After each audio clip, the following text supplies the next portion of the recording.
The Euro 2020 is finally here. My name is Nishant, and today we are talking favorites, underdogs, predictions. It's going to be a lot of fun right here on the Football Spark.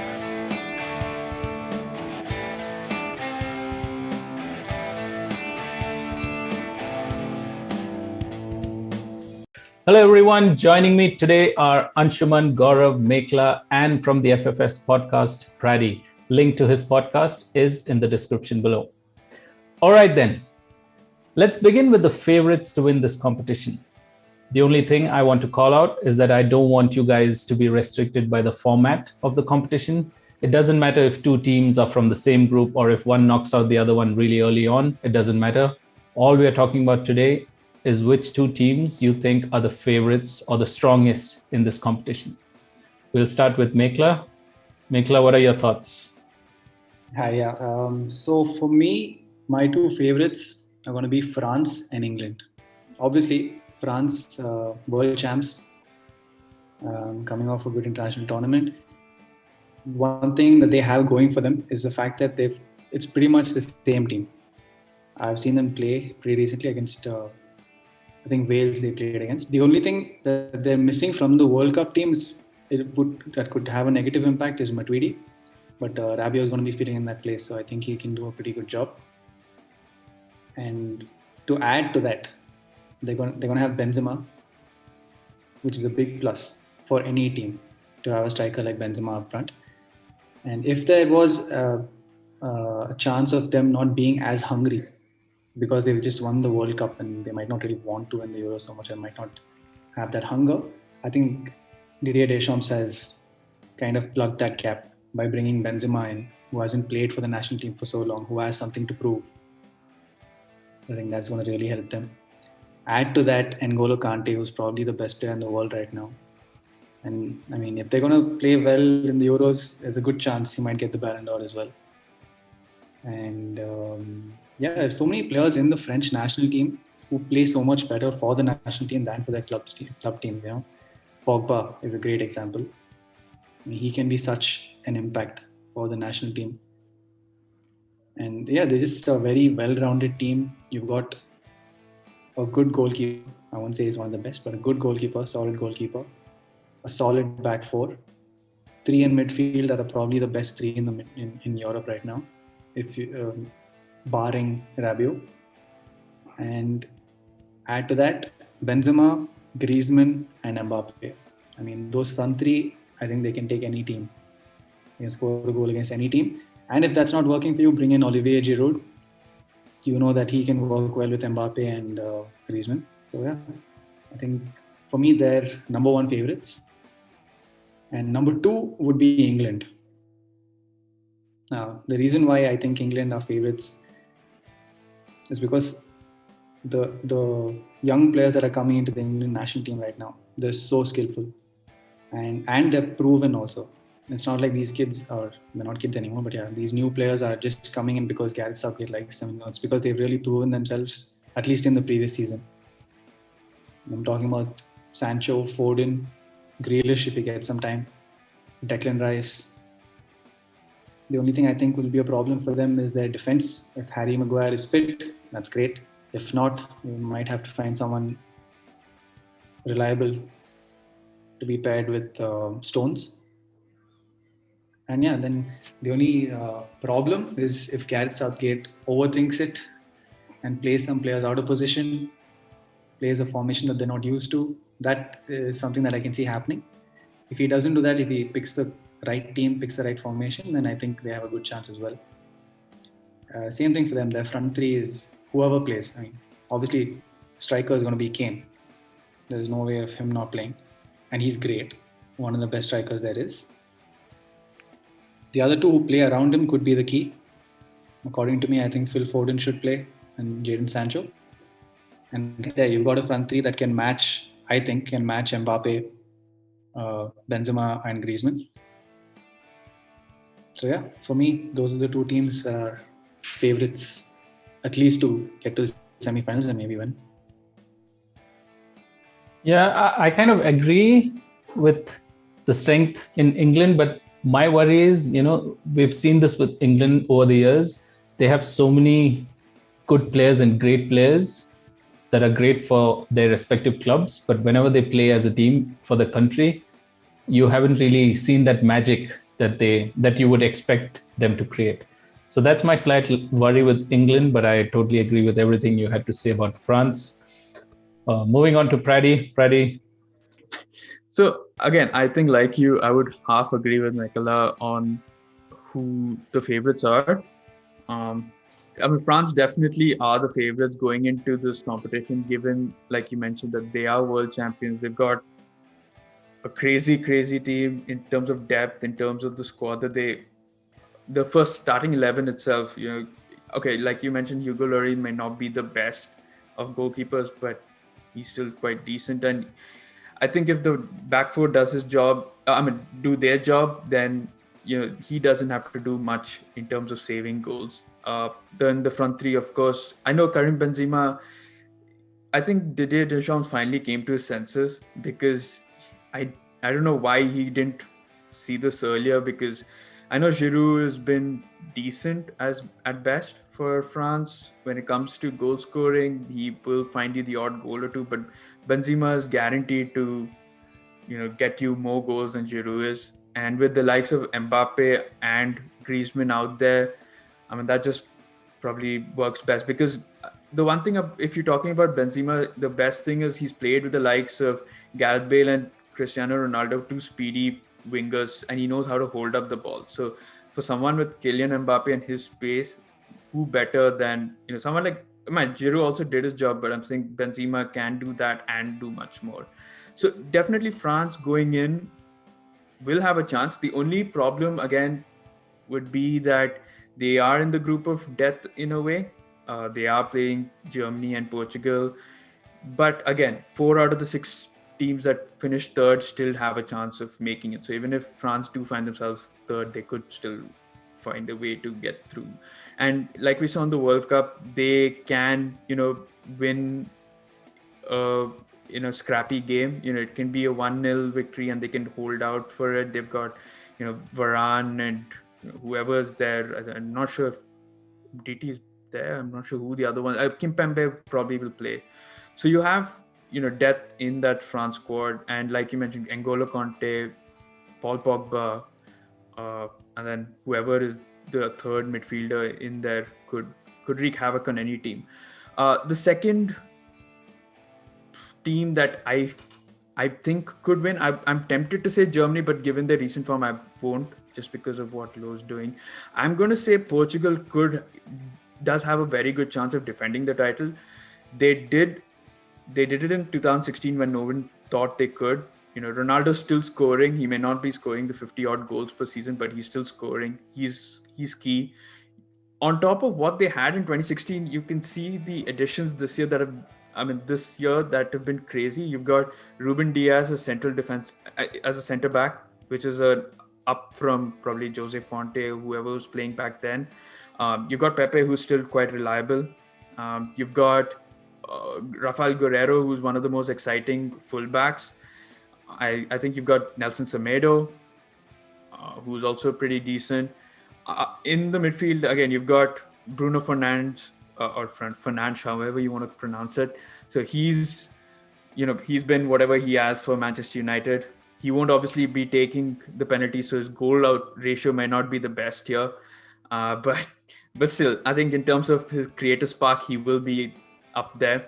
And up front, you've got people like Diogo Jota, you've got people like João Felix, people like that who are so much more better than someone like Eder, who was in 2016 and who I know won them the final, but still, that's a massive upgrade. And you have Moutinho and Ruben Neves in midfield who can solidify that. So I see no reason as to why Portugal can't defend the title. That's something that is possible.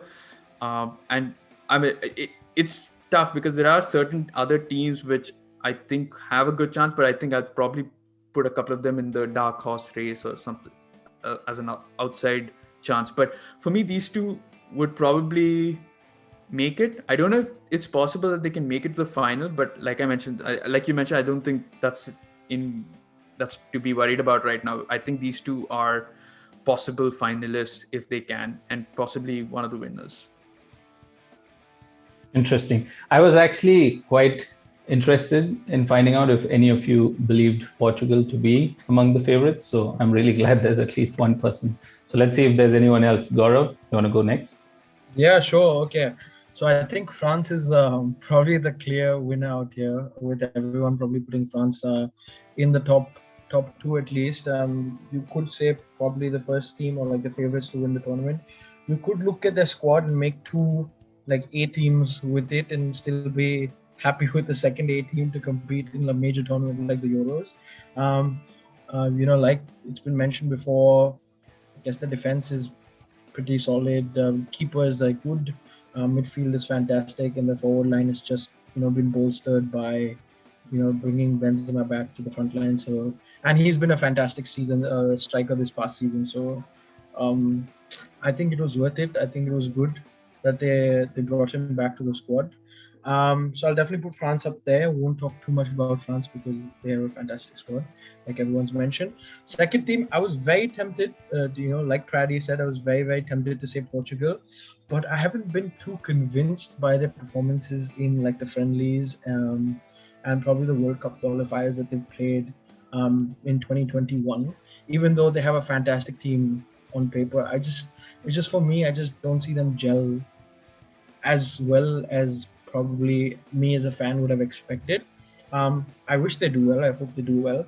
But for me, I think the second favorite would be Belgium, and they do seem like you could say this is, I guess, the last chance maybe for like the golden generation of Belgium to make it to the finals. Finally, I think the World Cup and the Euros before that they went to the semis and the quarters, if I'm not mistaken. So yeah, definitely this is probably their last chance. They have Courtois as a keeper. They'll probably play the 3-4-3 system. That defense, you could say, it's not the best defense in the world, but it has a lot of experience. So in the defense, we probably put Alderweireld, Vertonghen, and maybe Thomas Vermaelen, or like a Dedrick Boyata or a Jason Denayer. On the wingbacks, you'd probably have Torgan Hazard, who's probably played in that position for a while with Borussia Dortmund. And on the right, you could have like Thomas Munier, who's really good in that position, or you could even put Timothy Castagne over there, who's had a decent season with Leicester, and we've seen him being deployed as a right centre back as well. So maybe that's an option, to use that versatility. Of course, in the centre of the park, a lot of people say Dendoncker is like the CDM or like the blocker, but I think who could be better over there is Yuri Tillemans. He's had a fantastic season with Leicester, and he's really shown his quality even in the absence of Maddison in large parts of the season, and with like the magic of Ayoze Perez missing when Perez was at Newcastle. Of course, you have De Bruyne, who's going to be probably the creator of the team. And then for the front three, you have Eden Hazard, whose form is questionable. I think this is like the big question mark. Does he turn up? Does he not turn up at the tournament? Because we've seen like he hasn't had his best season or his best time when he's been at Real Madrid. There's Dries Mertens, who's had a good amount of experience, and Lukaku, who's probably, you could say, the top three, if not top three, if not, then probably top 5 strikers in the world at the moment. Probably just beyond Lewandowski, Suarez, and Benzema, maybe. So Lukaku's had a fantastic season. He's probably in the form of his life. I think the only question in this team is Eden Hazard and whether you play Dendoncker or Tielemans in that midfield role with De Bruyne. So they are my second favorites to go through. But Gaurav, do you think they have the defense to make it through until the end? Like the defense that you called out, like can they really stand up to France, Germany, England? Okay, so when you look at, I guess, France's defense, I guess the France's team, the whole team is like fantastic. So I think it's that comparison is probably not the best. But if you look at like the second kind of teams that you spoke about, when we talk about England, I think I agree with Michaela. They have a fantastic squad. They have a okay manager. I don't really kind of believe in him or like believe his tactics and formations with the players that he has at his disposal. However, what's lacking in that team is probably experience to play for your country at a major tournament like this. And that Belgium squad has been to, I mean, some of them have been to, you talk about, that defense line, which is, I guess, all close to 30 or 30 plus. They've been through like a World Cup or Euros before, and now this is probably their third or fourth major tournament. So you could say that maybe that experience comes in handy, instead of like just the quality that they have. And we've seen a lot of times, you look at some players and you see that that experience matters a lot. And I think that biggest example is probably Johnny Evans, who's had probably one of his best seasons for Leicester. Yeah, he's not the quickest, but he's probably one of the smartest defenders in the league right now, considering his age and what he brings to the Leicester team.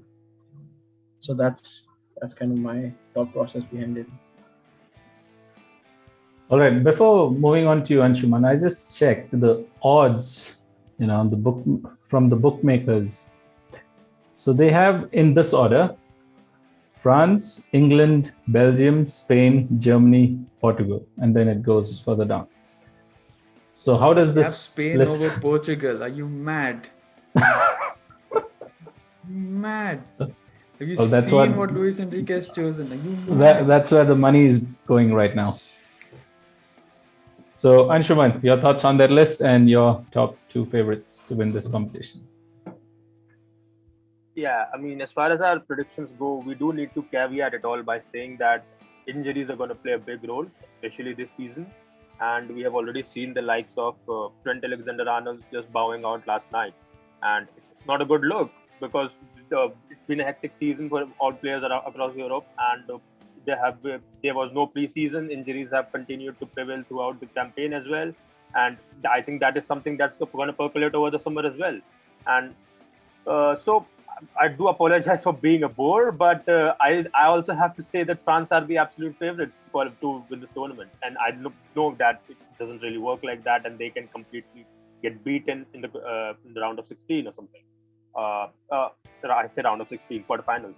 But you look at that squad that they're putting through, and it's absolutely disgusting how good that squad is.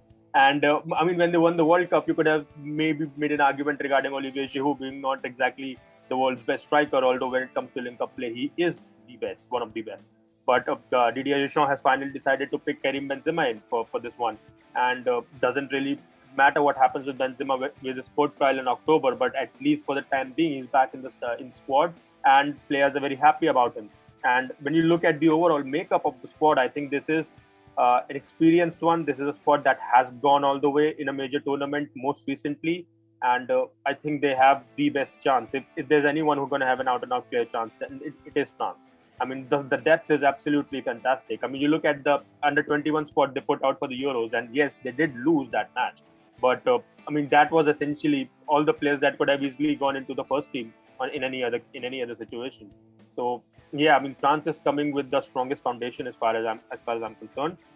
And if I were to look at a second team that could go all the way, I really like Italy's makeup here, and I don't. The reason for that is most of these players that are playing for Italy are going to play in Italy's starting line apart from Serie A, and doesn't really add that much to it. But they also have an idea to a certain style of play with each other, and they know each other slightly better than I would compare with everyone else. I know you can make that case for England as well, but I'm going to put at least slightly above. They usually tend to do better in tournaments because of their ability to read the game and the way they strategically put the teams out. And so, yeah, my second string team is going to have to be Italy, because I really like the squad that they're putting out. And again, I would say that you'd have to caveat that by any injuries that might occur at any moment. So, yeah, those are my two sides. And interestingly, Anshuman, Italy is number 7 on the list. I stopped at 6, That's but okay. Italy was yeah. So Italy is number 7. So you never know. So moving on, let's to a full circle, back to you, Mekla. Do you feel there are any hidden gems out there that we are not probably expecting? Everyone has their sights on France or England or Spain or Portugal. Is there anyone lurking in the shadows that can win this competition? Yeah, I only started thinking about it once you asked me the question. But I really think if there is a dark horse, it could be Netherlands. They've got a young team. Most of the players have come through playing with each other in the age groups. So yeah, I think, and some of the players are in really good form. Depay mainly, and they've got some crazy players in midfield. You've got Frankie De Jong. Maybe Donny van de Beek will show up. He hasn't had a lot of game time, but he could do well for his country. Wijnaldum is pretty solid. Defense, I mean, yeah, De Ligt is there, but that could be a bit of a problem for them. And goalkeepers, you got Tim Krul, penalty specialist, and otherwise decent goalkeeper. So yeah, I think they could cause some problems. They could, upset someone. Let's see. Interesting choice. Brady, dark horses for you? Yeah, I was thinking about what Gaurav spoke about experience, and I mean, for me, Croatia maybe because of the squad that they've had and the final that they went to. Possibly that would probably be like their last shot, like for Luka Modric or someone to do something. But I think, would it be too weird if I said England as a dark horse? It's just because I really I don't know what to expect from that team, because you could have one day where, Southgate gets the tactics, formations, everything spot on, and you have Harry Kane who can pass it to someone else and not, be too selfish about it. You have, defenders not closing their eyes when they're trying to defend. Because for me, my only fear for England is that Southgate goes with the back three of Walker, Maguire, and Stones. And we've all know that's a disaster waiting to happen. And I feel like, so that's the thing. So they could be brilliant one day and they'll be completely England the next day. And that's why I feel like they probably got the odd shot. I can't believe that they're second on the list, because I don't know what the odds are or who the betting company is, but I can't see that happening. I can also put, I know it's a long shot, but I probably put Spain, given the squad that we've put out there. It's completely like these players are players who I don't think we would have seen over the past 4 to 8 years, 2 to 4 years or whatever it's taken, because you're seeing players, especially the front line, that haven't played major tournaments. You've seen a defense that doesn't have Sergio Ramos, for the God, I just don't know why.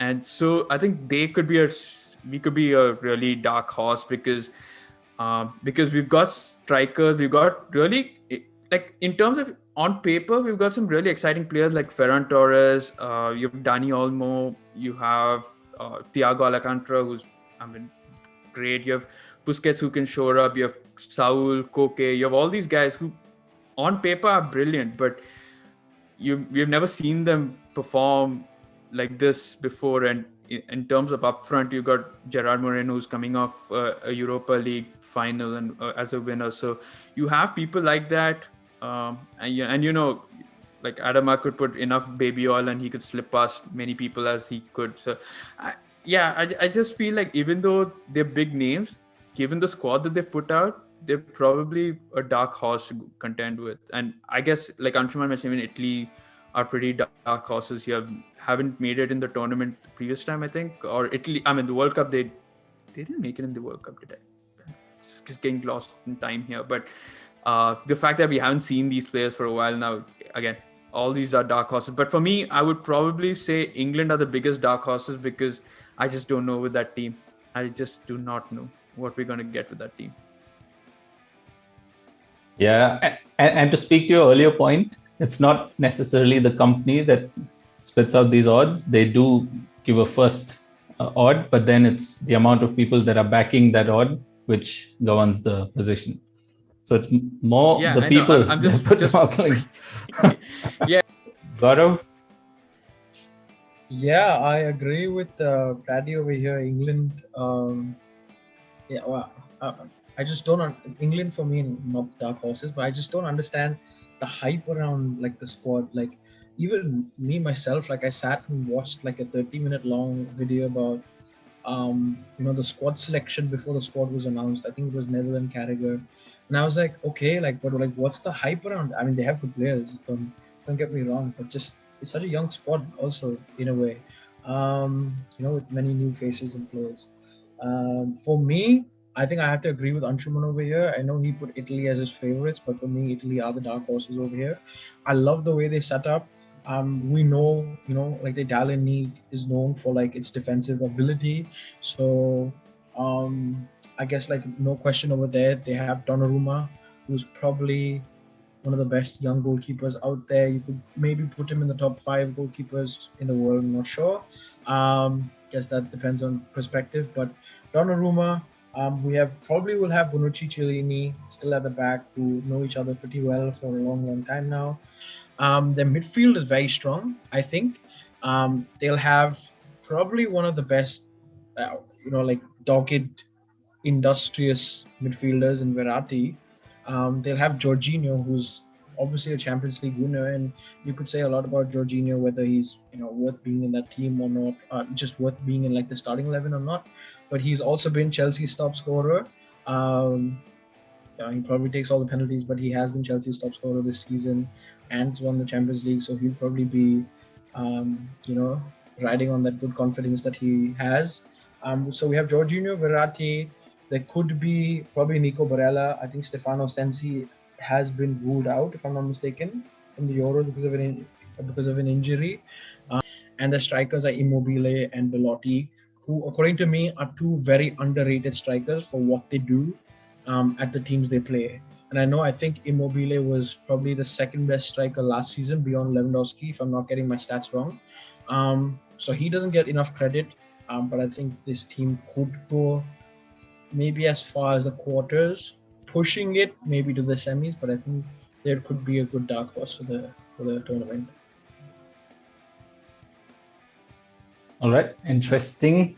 I myself was a big Italy fan in the early 2000s, but I must admit I didn't really know a lot about why I was an Italy fan. I just liked some games that I watched, and I thought, oh, hey, this is a cool team to support. And luckily enough, they did win the World Cup around that time, so that was a good time for me.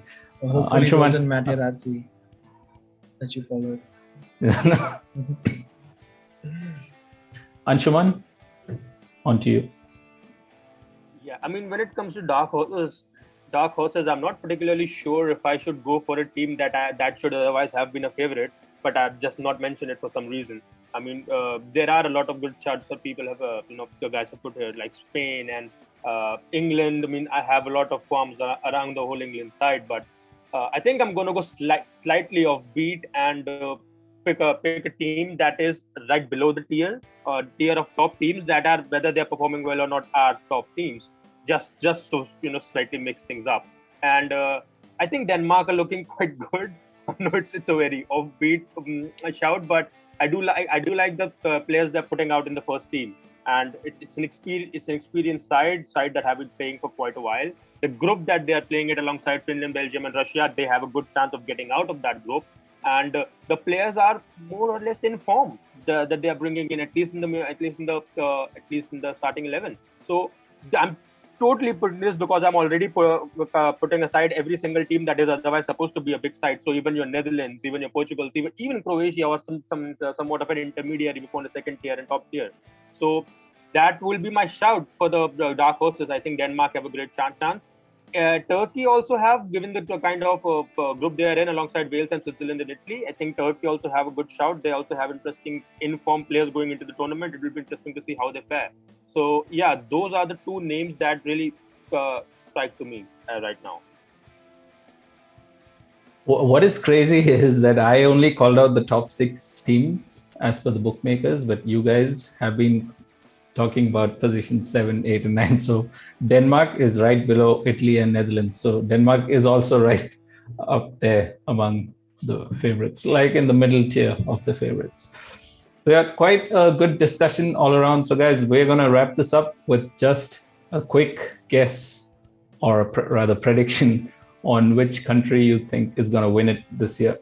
So we'll go in the same order. Mekla? Yeah, for me, it's France. Favorites. Friday? Could I end this? Because I probably have someone else in mind. Just trust me. Just trust me on this. You want to go at the end? Is that what you said? Yeah. I'm intrigued. Okay, Gaurav. Yeah, it's France for me. Clear favorites. Okay, Anshuman. Yeah, I'm have to go with France right now. It's crazy. All right. Okay, after all of this, I'm gonna say it's coming home. England gonna win this Euros. Oh my God. Okay, No, I'm so just kidding. I'm just kidding. Obviously, it's gonna be France. I can't keep a straight face if I say that as well. oh, I almost fell for it. Okay, so here are the guesses on the screen. You can see the top teams, the underdogs, and their predictions. So it's common, everyone all around France. I'm gonna say France as well. We're probably gonna do one more video after the finals and see where we were in accordance to our predictions and compare this video on that day. So until then, see you guys next time.